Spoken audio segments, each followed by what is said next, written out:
All right, good afternoon. I have a note starting on UNRWA. A short while ago, UNRWA's Commissioner General, Pierre Krähenbühl, informed the Secretary General that he was resigning effective immediately. The Secretary General thanked Mr. Krähenbühl for his commitment and constant dedication to UNRWA and to Palestine refugees. The Secretary General reiterates his appreciation to UNRWA for their excellent work, which is essential to the well-being of Palestine refugees. Christian Saunders was named Officer-in-Charge to UNRWA earlier today. At this time, it is vital that member states and other partners remain committed to the agency and the services it provides. It is also critical for the international community to support the crucial work performed by the agency in the areas of health, education, and humanitarian assistance, which is a source of stability in a volatile region. This note will be emailed around shortly. Turning to Venezuela, the Undersecretary General for Humanitarian Affairs and Emergency Relief Coordinator, Mark Lowcock, concluded his 3-day visit to the country today. Yesterday, he met with officials from the government of Venezuela, including the Vice President and members of the National Assembly. He also met with UN and NGO humanitarian partners, in addition to members of the diplomatic community present in Caracas. Mr. Lowcock also visited patients with a local hospital in Caracas that currently serves 1 million people. The hospital has received funds from the Central Emergency Response Fund for much-needed medical supplies. We hope we have more for you on the visit once Mr. Lowcock is back. And turning to Syria, unexploded ordnance continues to put civilians at risk of death and injury in Syria. An estimated 11.5 million people live in the areas affected by explosive hazard contamination. The Office for the Coordination of Humanitarian Affairs reports that on 4th November, there were 4 incidents of improvised explosive devices or unexploded ordnances injuring 8 children. The UN calls on all parties to the conflict to allow clearance of explosion remnants and of war and to safely conduct risk education activities to ensure the respect and the safety for humanitarian staff conducting clearance activities. And just a note regarding Haiti, the Economic and Social Council's ad hoc advisory group on Haiti issued an official statement today urging the international community to remain collectively engaged in support of the country. The group expressed its concern at the deteriorating humanitarian situation in Haiti. Copies of the statement are available in the back of the room or in my office. And today is the International Day for Preventing the Exploitation of the Environment in War and Armed Conflict. According to the UN Environment Programme, over the last 60 years, at least 40% of all internal conflicts have been linked to the exploitation of natural resources, whether high-value resources such as timber, diamonds, gold, and oil, or scarce resources such as fertile land and water. Conflicts involving natural resources have also been found to be twice as likely to relapse. This day is a reminder that taking action on the environment is part of our conflict prevention, peacekeeping, and peace-building strategies, because there can be no durable peace if the natural resources that sustain livelihoods and ecosystems are destroyed. And tomorrow, after my briefing, there will be just a note on Malawi, where the UN resident coordinator, Maria Jose Torres, said she is concerned by the violence that took place in Balaka on Monday, 4th November, between Christian and Muslim groups, where at least 2 people were seriously injured. She's particularly worried by reports that the violence started after 2 girls were prevented from attending school for wearing a hijab. The resident coordinator calls on all Malawans to respect each other and each other's religious beliefs and engage in peaceful dialogue to resolve differences, as well as on state authorities to ensure that all people of Malawi are able to exercise their beliefs and cultural practices free from persecution and discrimination. And tomorrow, after my briefing, the spokeswoman for the President of the General Assembly, Reem Abaza, will be here to talk to you. James. Yes, a few questions about the announcement that you've just made about the Commissioner General of UNRWA, because it's clearly an update on what we were told earlier on, that he was stepping aside. Can you please update us, because I am confused, of where the process is now? There was the initial ethics report, and then there was the report by the OIOS, which I believe is completed and the Secretary-General has. So the earlier UNRWA statements, before he announced he was resigning, said he was stepping aside until the completion of the process. Please tell us what the rest of the process is. Obviously, there was the note to correspondence that we issued this morning reflected the situation as it was. This latest development happened in a short while ago. So let me just, I'm not going to comment on the leaked ethics report because that was a leaked ethics report. Earlier, the SG had received the OIOS report relating to allegations against the Commissioner General. I think it's also important to reiterate that the preliminary findings of this OIOS report exclude fraud or misappropriation of operational funds by the Commissioner General. There were, however, managerial issues that need to be addressed. Based on having received that report, the Secretary General had taken the decision as Chief Administrative Officer to place Mr. Krähenbühl on administrative leave, which is sometimes done in these cases. Subsequently, in the last few hours after we released the statement, Mr. Krähenbühl took his own personal decision to submit his resignation letter to the Secretary General. So contrary to the earlier UNRWA statement, is the process now complete? Well, Mr. Krähenbühl has taken the decision to resign. Are there ongoing inquiries? Okay. So obviously the OIOS report will continue to be examined and looked at, and I will leave it at that. But there are no other investigation taking place. I can't comment on that. And finally, final question on this: what is the procedure now for the appointment of the new Commissioner General? The regular procedure, which involves, if I'm not mistaken, also involves the Secretary General and the General Assembly, will take place in due course. Again, this happened within the last 30 minutes, so it was important for me to update you on the latest. Fethi and then Maggie. Okay, thank you, Steph. Just follow up. I didn't understand your answer to James. The initial report that came out this morning that says that there was no misappropriating of funds or any misconduct, but it was managerial issues. Mm-hmm. Does the oversight department is going to carry further investigating these managerial issues? The report on that looked at Mr. Krähenbühl was completed by OIOS and then handed into the Secretary General's office. It will continue to be looked at. What we said in the earlier statement, because I think there had been some rumors out there, and we wanted to address them, that the OIOS report was not about fraud or misappropriation of operational funds. It was looking at managerial issues that needed to be addressed. Maggie, and then Abdelhamid. Sorry, I think I'm getting more confused as you explain it. Okay, but in the statement this morning, it repeatedly said preliminary results, right, which indicates that there's more investigating to do, correct? It's not the final results, the final report. It's the preliminary findings, and I don't anticipate things changing in terms of this report. So the investigation will continue is what I'm trying to understand? He's not the only individual. Well, that's what we're talking about, Mr. Krähenbühl right now. I have nothing to add, and I'm not at liberty to talk about any other issues that may be going on. This is right now we're talking about Mr. Krähenbühl. Abdelhamid, I'll come back to you. Thank you, Stéphane. Following on the same issue, first, what do you think of the timing? I mean, the General Assembly is ready now to consider the mandate extension for 3 more years. Would that hurt the easy passage of a new resolution to extend the mandate of UNRWA? The second, that's most important for me to have an answer from you to confirm or deny that the Secretary General 1 year ago had met with 2 pro-Israeli officials in his office, and I have their names, according to an Israeli paper. It's called Israel Hayom, and he said that he asked his assistant to follow up with the discussion to find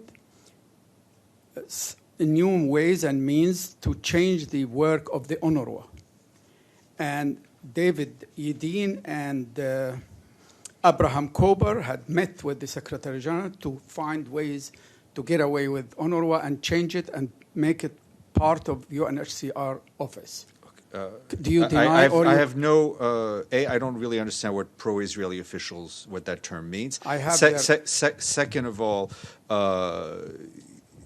that's frankly ridiculous that the Secretary General will try to change a mandate given by the General Assembly. We know the history of UNRWA, which in fact predates the creation of UNHCR. UNRWA has its own separate mandate. What impact it will have on the mandate renewal, that's an analysis that it's not for me to make. What I do very much hope, the Secretary General very much hopes, is that member states will keep the interest of the people that UNRWA serves first and foremost. UNRWA, as you know, is present in a number of areas in the Middle East. We believe that the services they provide in terms of health, in terms of education, social services, are vital not only for the people that receive them, but also for the stability of the region as a whole. So just to be clear, this report of Israel Hayom, that means it is false, it is unfounded. I can't speak for these two people who I've never heard of. I can tell you. No, I can tell you think tanks, both. What I'm telling you is what the Secretary General's position is. It's yeah. A follow-up on UNRWA. So could you tell us more regarding how did you how did he resign? Like, did he call the Secretary General? How things happened?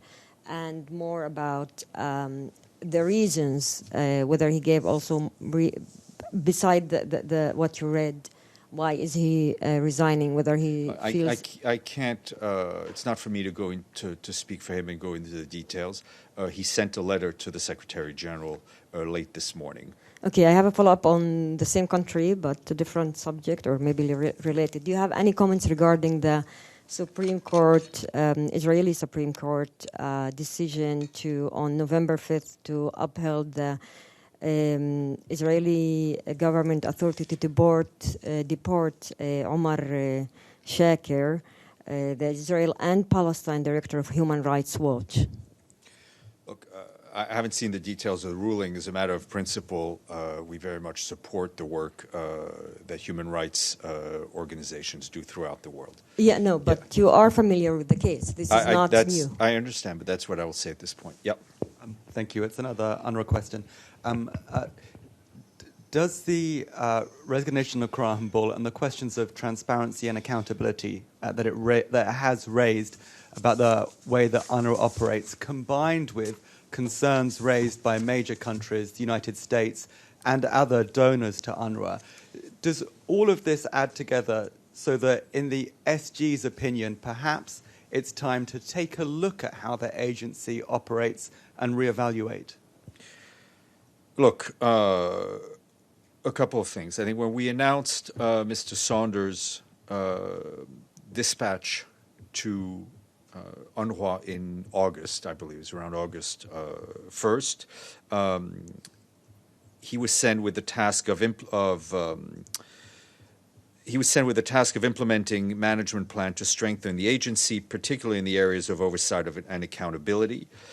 That is ongoing. The agency is going through a process of putting out measures to strengthen its work in the face of financial difficulties. I know if you contact UNRWA, they will be happy to give you much more details of the kind of management strengthening that they are putting in place. Ali. Thank you, Steph. I understand that yesterday there was a meeting with the organized by the chef of the cabinet with the donors, representatives from the donors' countries to UNRWA. Can you shed some lights on what was the message from the Secretariat to those countries? It's not. I mean, it's not mysterious. The chef de cabinet briefed the UNRWA donors group on basically what we then put in the note to correspondence for you today, that we had received the report. The Secretary General had asked for Mr. Krähenbühl to be put on administrative leave. I mean, it's basically the talking points are basically the note to correspondence. It was a courtesy to inform those member states who provide the backbone of the funding to UNRWA to make sure that they understood exactly what was going on and they could report back to their capitals. To the point where there were countries that suspended their support to UNRWA upon the investigation. Is there any special message to these countries? We very much hope that they will resume their funding to the organization, and that those who are continuing to fund the organization will, in fact, continue to do so. One last thing is the report going to be on the investigation going to be made public Not at this point, as far as I'm aware. Yes, sir. Thank you, sir. I'd like to shift gears and go into Mali, where more people have been killed. 54 Malian soldiers were killed over the weekend. 1 French soldier killed. September, 40 Malian soldiers were also killed. This is like 100 folks being killed in 1 month. This is unprecedented. So my question is, what can the UN do immediately, politically and diplomatically, to finally bring peace and stability to Mali? The efforts of the Secretary General to support Mali and its people is reflected through the work of the peacekeeping mission. It is also reflected through the broader development work we're doing in the Sahel to try to prevent these situations that we're seeing. And obviously, there's a huge role to play part of the international community to support those countries in the Sahel, and also to support the G5 force, which has been in the forefront of fighting terrorism in the region. James, and then Abdelhamid. Yeah, it's a few more questions on the UNRWA situation. You have said you are not prepared to talk about the ethics report from July because it was leaked. You are not releasing the OIOS report that the Secretary General... As far as I know at this point. But do you not have a duty, because of transparency and accountability and the serious allegations, not just against Mr. Krähenbühl, but against the former Deputy Commissioner General Sandra Mitchell, the Chief of Staff Hakim Shawan, and the Senior Advisor Maria Mohammadi, who still remains in post to my knowledge, to at least give us a summary of which allegations were proven against these people? We will do our utmost to share as much information as we can, but also need to balance that out with due process of ongoing processes. We will do our utmost to keep you, and also especially those member states who fund UNRWA. But at this point, this is what I can share with you. But one other point of clarification, if I may. You said that no misappropriation or fraud was involved. Some of the allegations involved travel and the class of travel. I mean, would that be covered under misappropriation and fraud or not? What I said, and I will reread what I said, exclude fraud or misappropriation of operational funds by the Commissioner General. What the definition of if travel, someone was bumped up to business because they had a very favourable relationship with the Commissioner General, would that amount to misappropriation or fraud in your view? I cannot go into further detail at this point. Abdelhamid. First, can you tell us more about Saunders, if you have any information? Do you have his CV in your office? Yeah, we released his CV. I mean, we can share it with you on a note on August 1st when we announced his appointment.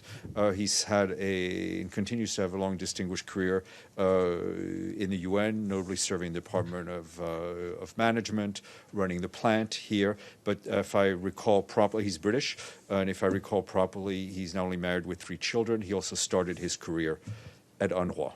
Thank you. And my other question, do you have any knowledge of this report of Israel Hayom? Had it come to your knowledge, this report? I have not seen the report, but for when you tell me of it, I am dismissing it. Signora. Thank and you. Then Signore. And then Signor. Yes, go ahead. Colombia has registered a high increased number of killings of indigenous leaders over the past few months. However, in the past month, we have seen at least 2 massacres, and the most recent on Sunday. Is the Secretary General concerned about the killings of these social leaders that are located in places where the peace process is supposed to have replaced? Sure. I think I addressed that yesterday, but we're obviously always concerned about what is often seem to be extrajudicial killings and violence, and it is important the government to fully investigate these cases and bring those responsible to justice. Stefano, and then we'll go back to Maggie. Thank you, Stéphane. Italy and Libya had just renewed an agreement on try to manage the migrants and the trafficking of human beings in the Mediterranean. Italy also, the Italian government declared also that needs to do some changes in this agreement, although it did renew it. Does the Secretary General have some advices for the Italians or the Libyans to renew this agreement in the way that human rights are more respected? I don't have any details of the agreement. As a basic principle, we always believe that the rights of migrants and refugees need to be respected, and the right of asylum needs to be respected. But I need to go look into the... No, but the agreement is the same that was signed right, 3 years ago. Stefan, you know more about this than I do, so I need to educate myself if I can. Ms. Bashir. No relation to the new Kentucky guy. Okay, so a lot of people have that name. Yeah. It's my brother's first name, too. To be really clear, the investigation into Mr. Cracken Bowl is now completely over because he has resigned? OIOS's job was completed, right? They submitted a report to the Secretary General. That report will be looked at and will be studied. Obviously, the fact that Mr. Krähenbühl has resigned impacts whatever decisions the Secretary General will have made. But the content of the report will be studied, and will be studied very carefully. But because there was no fraud and whatever, the UN is done with it. But then there was these managerial issues to be addressed. There's some, sounds like personal whatever other issues to be addressed. But that's a moot point because he's not here anymore? I say this, I have not seen, I'm not privy to the report. But whatever the content of the report that can be used, will be obviously studied and studied to make sure that there are lessons learned. Senor. Thank you, Stéphane. Stéphane, my question at this point is relating, and I've been asking about the fire in the rainforest of the Amazon. Despite this crisis and the loggers with the deforestation in the area, plus the killing of the indigenous who are leaders trying to protect the Amazons, what is the measures the UN can do, or what can do the UN to protect the Amazons to be completely devastated? I know a number of our country officers in the Amazon region were working with national governments to see what they can do to help. I need to get a bit more detail for you. Hasta mañana.